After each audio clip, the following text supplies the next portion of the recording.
Hello everyone. In this short lecture, I want to talk about a thing called the material derivative. And the material derivative is a special time derivative that shows up in continuum mechanics. Let's work out what this is via example. So here I have some water and it's stored in a cool bucket, and here cool just refers to the design of the bucket, not the temperature. But let's say we did want to measure the temperature of the water inside of the bucket. Well, we could take a thermometer, stick it into the water, we would get some reading, we can call that reading T, and it would be taken at a particular position X in the bucket and at a particular time T. Before we can really talk about the material derivative, we have to actually think a little bit more about what we're measuring here. So what's really happening in this bucket of water? Well, actually, our bucket of water is filled with little particles of water. And each little particle of water, here we've labeled this particle capital P, is storing some energy. And it's that energy that we measure as temperature. And we can call that per particle temperature T hat. And of course, if we were to look at another point in space, there would be another particle here labeled capital P prime, and we could measure its T hat as well. So what's really happening when we use a thermometer to measure the temperature at a point in the water? What are we really measuring? Well, what's happening is the following. We have our particle capital P at some position in the bucket at time t0, and over time our particle will move around, and at some point in time it's going to come across a particular position X in the bucket, and if we happen to stick a thermometer into the bucket at that position at that time, what we're really measuring is the temperature of that particle, that water particle. And so at this particular time, we could say that our measurement of temperature T is really equal to the per particle temperature T hat. Now, we might be tempted to ask ourselves how fast the temperature at the point X is changing. And this requires us to take the time derivative of our temperature function T.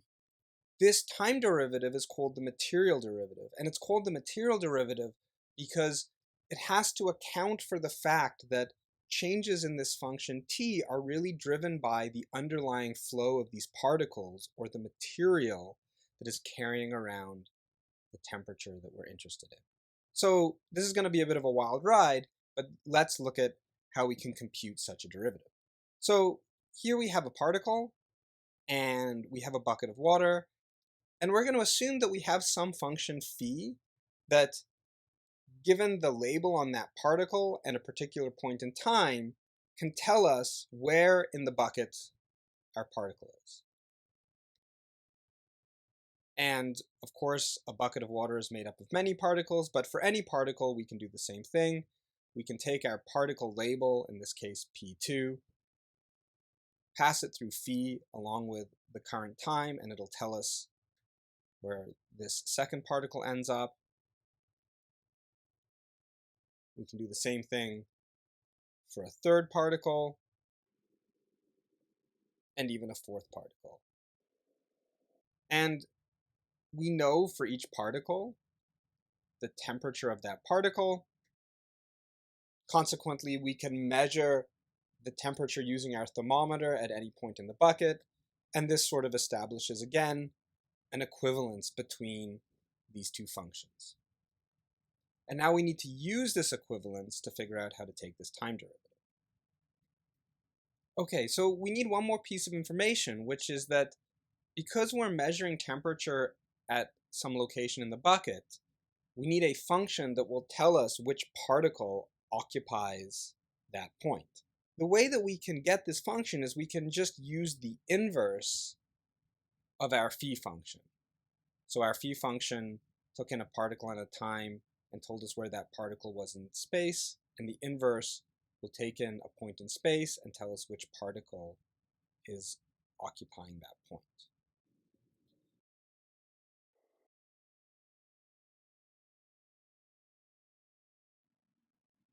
And this gives us the following relationship between an arbitrary particle, its positioning inside the bucket, and our temperature measurement location and time. So now we can just proceed with direct substitution of all of these mappings into our spatial temperature function T. We can use phi inverse to transform this particle position back into a particle label, and now we can evaluate it on T hat. And this gives us a way to recompute the spatial temperature T using T hat. So because T hat is evaluated on all the particles, you can imagine this as rebuilding our temperature over the entire bucket by scanning over all of the particles, so filling in different values of P, evaluating T hat, and then storing those values of T hat at the appropriate location X. So let's see how we can use this construction to create the material derivative. So here's our bucket again. It's got two particles in it. We're looking at it at a particular time t, and if we advance time by a small delta, we can see that the particles move around. This means that the temperature distribution inside of our bucket is now given by our kind of complicated t hat function, where we've incremented all of the time variables, all three of them, by this increment delta t. And there's lots of time variables here, but remember, we're sort of making an assumption that delta t is vanishingly small, which means it's linear approximation time. This just means we're going to approximate the change in t hat over time to first order. So we do a first order Taylor expansion of this function. This looks a bit nasty, but it's really just some basic multivariate calculus, and we arrive at the following equation. And now we're going to make sense of this thing. So intuitively, you can imagine that if we perturb our function t hat by changing time, that the answer is going to be equal to the original value of t hat at time equals t plus some small change. And this small change in t hat is going to be equal to the time derivative of t hat times delta t. And we can see from our previous slide that delta t hat is given by this kind of long expression multiplied by our change in time. This means that this is really the derivative of t hat with respect to time. Now that's all well and good, but we've subtly diverged from the goal of this whole production, which was to actually compute the time derivative of t, not t hat, the temperature measured in the bucket, not on the particles. So how does this relate to our in-bucket temperature measurement? We've established this equality that given a particle position and a particle label, we can evaluate t hat, and we know that it will arrive at a particular position in the bucket X, and will get recorded as the value of our in-bucket temperature T. And this is just because the particle trajectory gives us a mapping from particle labels onto the bucket position of the particle. And now we can use this relationship to ask ourselves, how does the temperature in the bucket change if we change the position at which we're measuring it, denoted by X? So that just means we want to take the partial derivative of the bucket temperature with respect to X, and via straightforward application of the chain rule, we arrive at this kind of funny output, which really has two terms. It has one term, del phi inverse with respect to del X, which tells us how changing x changes our particle labels. And then it has a second term, the derivative of the particle temperature with respect to our inverse phi, which tells us how that change in particle label affects the temperature. And so this kind of makes sense. When you move the thermometer in space, you're measuring the temperature at a different particle, and this term, this funny chain rule term, is really accounting for that. So that handles partial derivatives with respect to the bucket coordinate x, and now we have one more parameter, which is time. So it's worth asking, what is the partial derivative of our bucket temperature T with respect to time?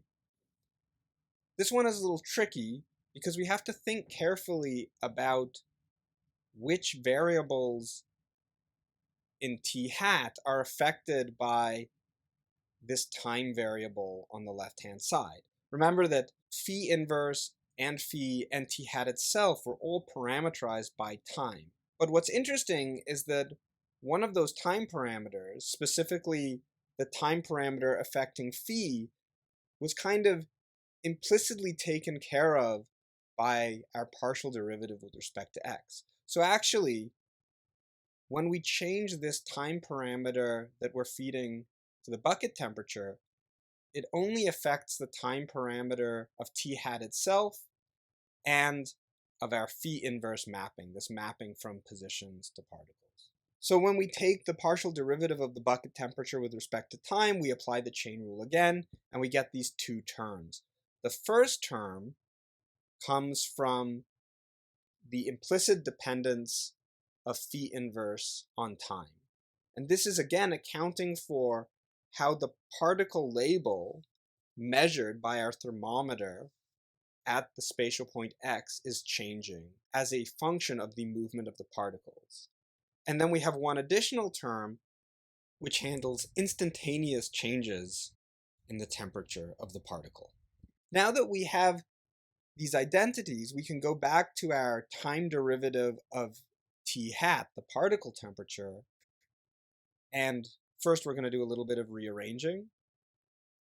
So we're going to collect up appropriate terms, and now we can just substitute the various terms in this equation for their equivalent derivatives with respect to the bucket temperature. And so you may have already noticed that this is the partial derivative of the bucket temperature with respect to x. And this whole thing is the partial derivative of the bucket temperature with respect to time. And this time derivative is interesting because, again, it contains a term that accounts for the instantaneous change in the temperature on a particle, and also a term which accounts for the instantaneous observed change at a point in the bucket due to particle motion. And now using these terms, we've started to dramatically compact this time derivative definition. In fact, there's only one kind of wacky term left, which is this time derivative of phi. And we can see what this is by going back to our sort of arbitrary particle mapping, so using phi to map a particle into the bucket as a function of time. We sort of know that by definition, the velocity of an object is the time derivative of its position, which in our case is just the time derivative of phi. So that means that this one remaining slightly odd term is really just the velocity of the particle that is currently occupying that particular point in space. And after all of that work, we arrive at this formula, which is the formula for the material derivative. And now we know how to take the derivative of a function whose change in time is driven by some underlying flow of material. Just to wrap things up in a nice little package, oftentimes you'll see the material derivative written using vector calculus notation, which looks like this, and here the partial derivative of the bucket temperature with respect to a point in space has been replaced by the gradient of the temperature. These formulas are equivalent. And with that, you now know everything you ever wanted, probably more than you ever wanted to know about the material derivative, and it brings us to the end of our video. So as always, thank you very much for watching, and hopefully I'll see you back here next time.